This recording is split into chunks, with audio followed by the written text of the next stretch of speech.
C M ಆಗಿ ಹೊರಗೆ ಹೋಗಿರ್ಬೋದು ಅವರು, ಸೀಟಿಂದ ಬಿಟ್ಟು ಹೋಗಿರ್ಬೋದು. ಆದರೆ ಡಿ ಕೆ ಅವ್ರ ಮೇಲೆ ಇವತ್ತು ದಿವಸ ಪ್ರಭಾವ ಬೀರುವಂಥ ದೊಡ್ಡ ಶಾಸಕರ ಪಡೆಯನ್ನು ಬೆಂಬಲವನ್ನು ಸಿದ್ದರಾಮಯ್ಯ ಹೊಂದಿದ್ದಾರೆ. ಹೀಗಾಗಿ ಇಲ್ಲಿ Siddaramaiah, D K she, Rahul Gandhi ಇವರು ಒಕ್ಕಟ್ಟಿನಿಂದ ಮೋಸ್ಟ್ಲಿ ಮತ್ತು ಪಿ ಕೆ ಹರಿಪ್ರಸಾದ್ ಒಕ್ಕಟ್ಟಿನಿಂದ ಮುಂದಿನ ಎಲೆಕ್ಷನ್ ಎದುರಿಸೋ ಸಾಧ್ಯತೆಗಳು ಹೆಚ್ಚಾಗಿದ್ದಾವೆ. ಸಿದ್ದರಾಮಯ್ಯನವರು ದೀರ್ಘಕಾಲೀನ ರಾಜಕೀಯ ವಿಚಾರ ಮಾಡಿಕೊಂಡು ಜೊತೆಗೆ ತಮ್ಮ ಮಗನನ್ನು ರಾಜಕೀಯದಲ್ಲಿ ಉಳಿಸಿಕೊಂಡು ಬೆಳೆಸಿಕೊಳ್ಳುವಂಥ ಜಾನ ನಡೆಯಲಿಟ್ಟ, ಜೊತೆಗೆ ತಮ್ಮ ಬೆಂಬಲಿಗರು ರಕ್ಷಿಸುವಂಥ ಉಳಿಸ್ಕೊಳ್ಳುವಂಥ ಕೆಲಸನ ಮಾಡಿ ರಾಜಕೀಯದಲ್ಲಿ ಉಳಿದ ಇನ್ನೂ 2 ವರ್ಷ ಇರ್ತೀನಪ್ಪ ಅಂತೇಳಿ ಒಂದು ಜಾನ ನಡೆಯಿಟ್ಟಿದ್ದಾರೆ. ಹೀಗಾಗಿ ಕಾಂಗ್ರೆಸ್ 2022ರಲ್ಲಿ ಗೆಲ್ಲುವುದು ಭಾಳ ಕಷ್ಟ. ಇದರಲ್ಲಿ 2 ಮಾತೇ ಇಲ್ಲ. ಯಾವುದು ನಮ್ಮ ಬಿ ಜೆ ಪಿ ಮತ್ತು ಗೆಳೆಯರು ಕಾಂಗ್ರೆಸ್ ಗೆಲ್ಲುವ ಸಾಧ್ಯತೆಗಳು ಹೆಚ್ಚಿದ್ದಾವೆ ಅಂತೇಳಿ ಈಗಿನ ಅಂದಾಜು. ಅದು ನಾಳೆ ಚೇಂಜ್ನೂ ಆಗ್ಬೋದು. ಯಾಕೆಂತಂದ್ರೆ ಈಗಿನ ಅಂದಾಜು ಪ್ರಕಾರ ಕಾಂಗ್ರೆಸ್ ಗೆಲ್ಲುವ ಎಲ್ಲ ಸಾಧ್ಯತೆಗಳಿದ್ದಾವೆ. ಯಾಕಂದ್ರೆ ಗ್ಯಾರಂಟಿ ಅದ ಕೊಟ್ಟಿದ್ದಾರೆ, ಅದನ್ನು ಮುಂದುವರಿಸ್ಕೊಂಡು ಹೊಂಟಿದ್ದಾರೆ.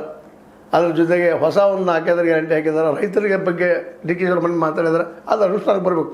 ಎಲ್ಲಕ್ಕಿಂತಲೂ ಮುಖ್ಯವಾಗಿ 56,000 ಜನ ಈ ನಿರುದ್ಯೋಗ ಉದ್ಯೋಗ ಕೊಟ್ಟರು ಅಂದರೆ ಡಿ ಕೆ ಶಿ ಅವರು ಈ ಒಂದು 2 ವರ್ಷದಾಗ ನಿಶ್ಚಿತವಾಗಿಯೂ ಬರುವ ಇಲೆಕ್ಷನ್ದಲ್ಲ ಬಿ ಜೆ ಪಿಗೆ ಕರ್ನಾಟಕ ಕಬ್ಬಿಣದ ಕಡಲೆ. ಇದರಲ್ಲಿ 2 ಮಾತಿಲ್ಲ.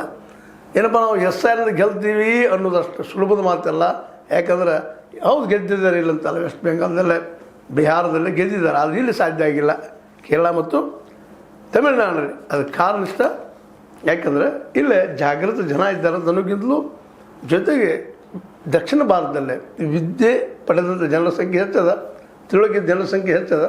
ಹೀಗಾಗಿ ಬಿ ಜೆ ಪಿಗೆ ಸುಲಭ ಆಗಲಿಲ್ಲ 2 ಕಡೆ ಅಂತ. ಅದೇ ರೀತಿ ಕರ್ನಾಟಕದಲ್ಲಿ ಆಗುವ ಸಾಧ್ಯತೆಗಳಿದ್ದಾವೆ. ಈ ನೆಲೆಯಲ್ಲಿ JDS ಇದು ದೊಡ್ಡ ಪ್ರಮಾಣದಲ್ಲಿ ಗೆಲ್ಲಬೇಕಾಗಿದ್ದರೆ ಸ್ವತಂತ್ರ ಬರಬೇಕು ಅಥವಾ BJP ಜೊತೆ ಹೊಂದಾಣಿಕೆ ಹೋಗಬೇಕು ಅನ್ನೋದು 3 ಪ್ರಶ್ನೆ ಅದ.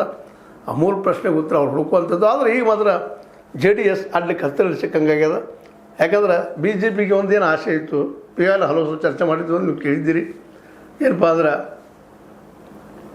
ಲಿಂಗಾಯತ್ ಮತ್ತು ಒಕ್ಕಲಿಗ ಕಾಂಬಿನೇಷನ್ ಮಾಡಬೇಕಂತಿತ್ತು. ಆ ಕಾಂಬಿನೇಷನ್ ಡಿ ಕೆ ಶಿವಕುಮಾರ್ ಅವರನ್ನು CM ಮಾಡಿದ್ದಕ್ಕಾಗಿ ಒಕ್ಕಲಿಗ ಒಂದು ಕಾಂಬಿನೇಷನ್ ಮುರಿದು ಬಿದ್ದಿದ್ದರಿಂದಾಗೆ ಆಯ್ತಪ್ಪ ಜೋಡಿ ಇರೋನು ನಾವು ಒಟ್ಟಲ್ಲಿ ತೊಗೊಳ್ರಿ ಅನ್ನೋ ಸ್ಥಿತಿಗೆ ಇವತ್ತು BJP ಅಥವಾ ಮೋದಿ ಮತ್ತು ಶಾ ಅವರಿದ್ದಾರೆ. ಯಾಕಂದ್ರೆ ಅವ್ರಿಗೆ ಮುಖ್ಯ ತಮ್ಮ ಪಕ್ಷದ ಅಭಿಪ್ರಾಯ. ಯಡಿಯೂರಪ್ಪ ಮತ್ತು ಜೊತೆಗಾರವರು ಈಗಾಗಲೇ ನಾವು ಮಾಡ್ತೀವಿ ಅನ್ನುವಂಥ ಮಾತನ್ನು ಸೂಕ್ಷ್ಮ ತಿಳಿಸಿದ್ದಾರೆ.